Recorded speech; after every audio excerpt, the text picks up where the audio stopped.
Hello everyone, welcome back to another episode here on True Confessions Naija. This is Uncle Ori, and the story you're about to hear comes from a message I received from one of our sisters, and the message reads like this. Hello Uncle Ori, please post my story anonymously. My name isn't really Anita, but that's what you can call me for now. I'm a Nigerian woman. I sell my body in Lagos, but the truth is, that's just the surface. What I'm about to tell you runs much deeper than anyone could ever imagine. I didn't grow up like this. I didn't dream of becoming an ashawo. In fact, I hated the idea of it. But life threw me into a dark, deep hole where I had no one to lift me out. I was born in a small village.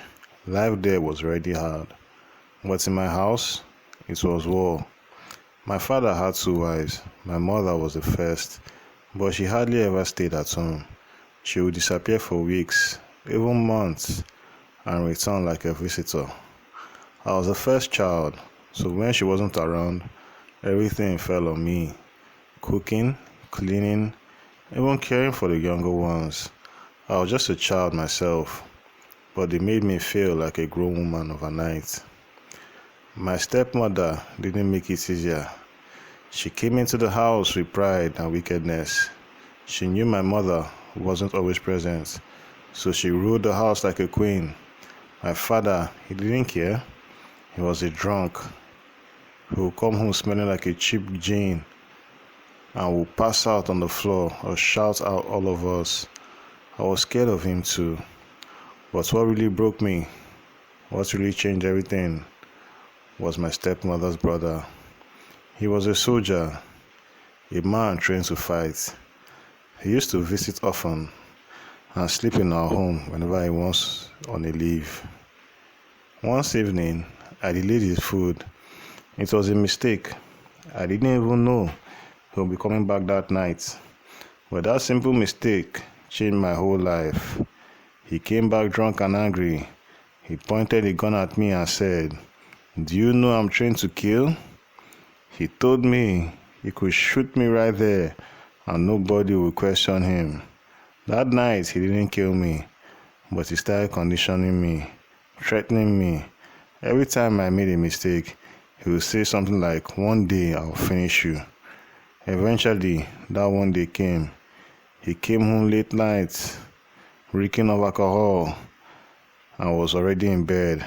I tried to apologize for not preparing food, but he just stared at me with his dead eyes. Then he switched off the paraffin lamp, locked the door, and said the words that still echo in my head. "Tonight is the night you die."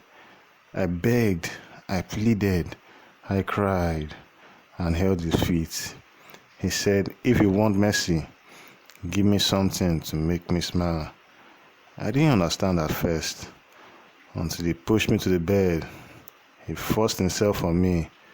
The pain, the smell, the fear, I'll never forget it. He said it was my punishment for being a lazy girl. After that, I changed.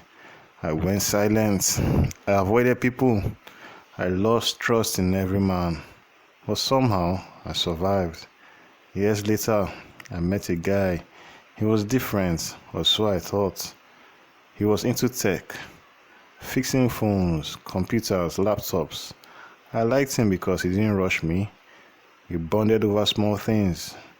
When he said he was moving to Lagos, I thought maybe this was my chance to start over too. So I followed him to Lagos.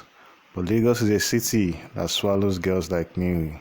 Oh, he changed. I later discovered he had become a Yahoo boy. He was into internet fraud. One day, he told me, "You are too small for me now, but I'll connect you to people who will help you." He introduced me to a woman who ran what looked like a luxury guest house, but it wasn't. It was a brothel, a clean, fancy one, but still a place where women sold their bodies to survive. At first I cried every night, but slowly I got used to it. I told myself I was strong, that I was just doing what I had to do. But the money? It wasn't much. Until one day he asked me, "Do you want to see real money?" Of course I said. And that's when my story turned dark, very dark. We traveled to Benin. I thought it was just for business. But when we got there, he took me to a house that looked abandoned. Inside, it was a shrine. In the center of the room sat a woman with white chalk all over her body. She was naked from the waist up. But what shocked me was that she had only one breast placed in the middle of her chest. They called her Mama, a powerful voodoo priestess. He told me, if you want wealth, trust her. I was scared. I wanted to leave. But then I remembered how I used to suffer. I remember sleeping hungry, being beaten, being raped. I told myself, never again. The priestess said, your womb will be your sacrifice. Your body will be the temple of your money. She handed me a small wooden bowl and told me to suckle her breast. I refused at first. The smell was unbearable, but my ex-boyfriend shouted at me, "Do it, or live poor forever." I obeyed. I closed my eyes and I did it. That night, I was initiated. From then on, I had the job. Not just prostitution. My job was to collect the essence of men, especially their seed. I knew it sounds unbelievable, but that's what I was told to do. If a man didn't choose protection, I had to make sure all his sperm were collected in the wooden bowl. Sometimes it was after sex, sometimes from my mouth, sometimes from the condom. No matter how, I had to get it. And then a lizard, yes, a real live lizard, will come and swallow the contents.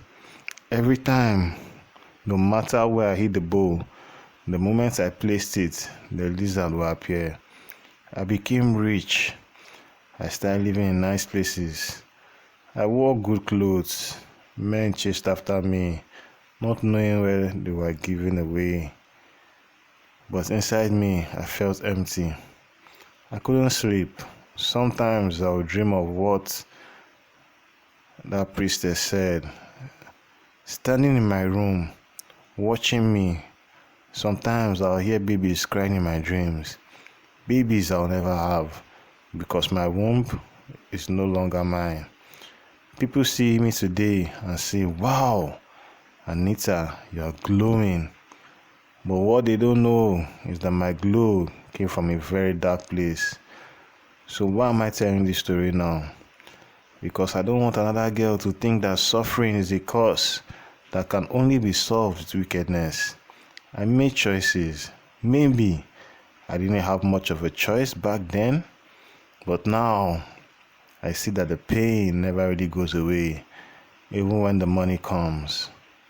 So any young girl listening to me now, I beg you, don't envy the soft life you see on Instagram. Some of us are bleeding behind the filters.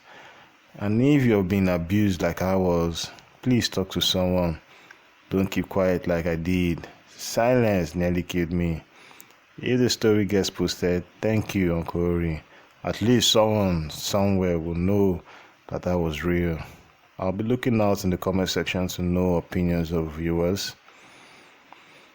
Dear listeners, right there was a message that was sent to me by one of our sisters. Things they really happen for this our world. Now, wow.